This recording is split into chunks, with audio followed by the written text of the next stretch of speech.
રાજકોટના કોઠારિયા ચોકડી પાસે દરોડો પાડ્યો હતો અને ગાંજાનો ખૂબ મોટો જથ્થો છે એ ઝડપી પાડ્યો છે.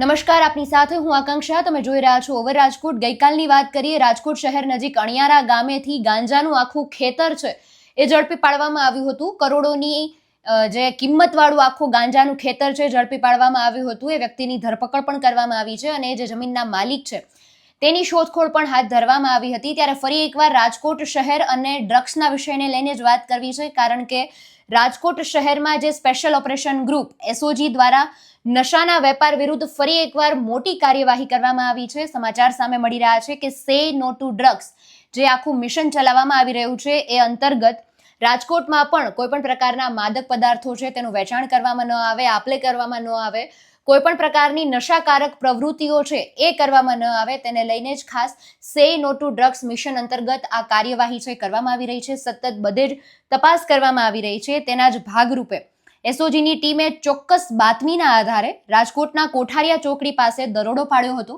અને ગાંજાનો ખૂબ મોટો જથ્થો છે એ ઝડપી પાડ્યો છે.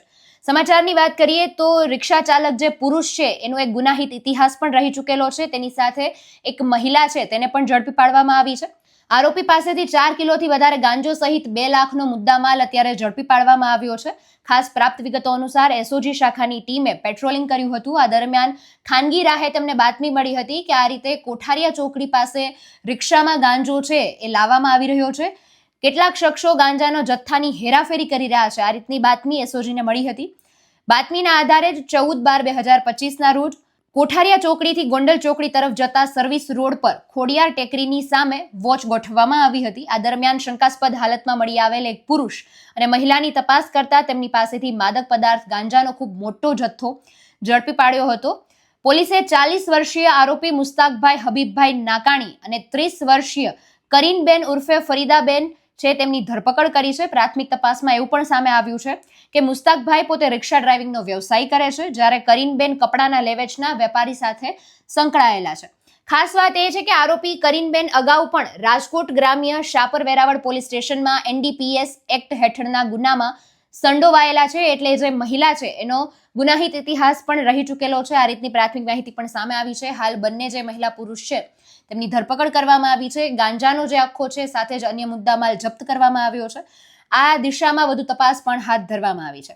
4 કિલોગ્રામ જેટલો ગાંજો છે તેની કિંમત પણ 2 કરોડ 1 લાખ જેટલી થાય છે. એ કિંમતનો આખો ગાંજો છે ઝડપી પાડવામાં આવ્યો છે. હાલ આ દિશામાં વધુ તપાસ પણ હાથ ધરવામાં આવી છે. અગત્યની વાત એ પણ છે કે 31st છે એ નજીક આવી રહી છે, એટલે આ મુદ્દાને લઈને પણ દરેક શહેરોની વાત કરીએ, રાજકોટની પણ વાત કરીએ તો દરેક જગ્યાએ તપાસનો દોર છે તો શરૂ કરવામાં આવી જ રહ્યો છે. અને ખાસ સે નો ટુ ડ્રગ્સ મિશન અંતર્ગત પણ અત્યારે આ રીતની કાર્યવાહી છે કરવામાં આવી રહી છે. સમગ્ર મુદ્દાને આપ કઈ રીતે જુઓ છો એ કમેન્ટમાં જણાવજો. ફરી મળીશું. હવે રજા આપશો. નમસ્કાર.